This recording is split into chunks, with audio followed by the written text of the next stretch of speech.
And now we are going to install MySQL Workbench. That is a graphical interface tool for managing and interacting with our databases. To do this, we need to go to dev.mysql.com and then we should go on Downloads. In Downloads, we should go and find our Workbench, MySQL Workbench. To do this, go on MySQL Community Downloads and under MySQL Workbench. And here we need to select our operating system. My laptop is Microsoft Windows, so I'm going to choose Microsoft Windows. And here I'm going to download the MSI installer of MySQL Workbench Community 8.0.40 for like 64-bit. Click on download. No thanks, just start my download. Okay, and clicking on the download, the MySQL Workbench setup wizard will launch. To continue executing this wizard, we should click on next. This is the default installation folder. I'm going to leave it like this. Then I'm going next. It tells us to choose setup type. I'm going to choose a complete setup type because I want all the program features to be installed. It requires more disk space, but I have enough disk space. But if you want to install the custom with only the program features that you want installed, you should go on and check this custom button. I'm going to continue with complete and then go on next. It says if you want to review or change any of your installation settings, click back and it is telling us which settings we have chosen. Right now we have chosen the setup type complete and the destination folder, and I will go ahead and install. Okay, wizard completed. Setup has finished installing MySQL Workbench 8.0 and click on finish. The launch workbench was checked and now by default this wizard has appeared. If you didn't check the launch by default, you should go on search bar of your computer and you should just click in MySQL Workbench and double clicking on here, this wizard will show up.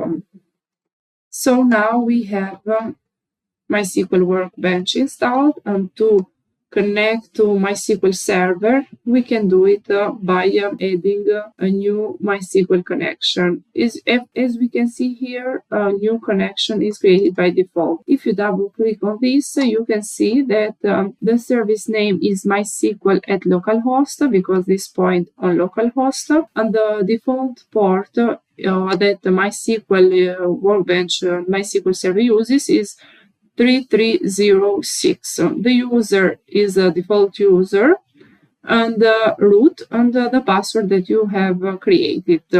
If you want to create a new connection, all you need to do is click on this plus icon, and here you can set a new connection. We can name it like test connection on localhost 2 because we already have on localhost instance. The connection method will be standard through TCP/IP, and the parameters are going to be hostname.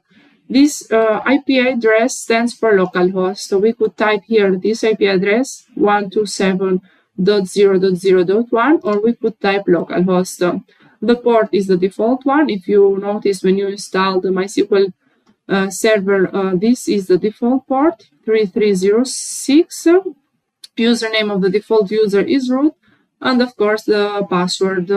And you should go on test connection. It requires our password. If I click on go ahead and okay, we have a little incompatibility for the version of MySQL and the Workbench because actually MySQL server version is 9.1 and this Workbench is 8.0. But the connection to this database will be established anyway. It says that maybe some features will not be compatible, but I'm confident there will be. If you want to install the same version of your MySQL server and the MySQL Workbench, you should do it. It's recommended to install the same version. But anyway, now I have installed this version, so I will continue anyway. Successfully made the MySQL connection. We have the information, the host name, this IP address, this port, and the user is root, and of course we have the SSL protocol enabled. Okay, and click on OK. As you can see, we have two connections.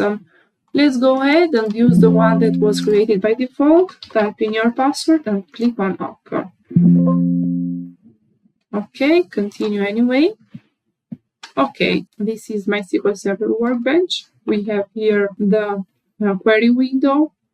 This is SQL additions. We don't need this right now. And we have server status running.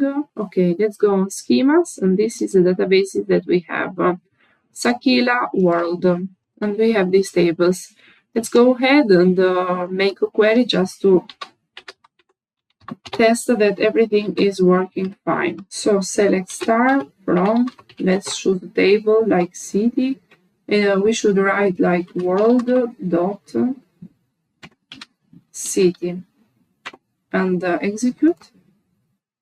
Okay, we have here all the cities of the world. This is the default database that I installed when I installed MySQL Server. You can now manage your databases visually using MySQL Workbench. You can create databases, create tables, and create of course, queries and so procedures in MySQL Server. And that's it. You have successfully connected to your MySQL Server using both the command line and MySQL Workbench.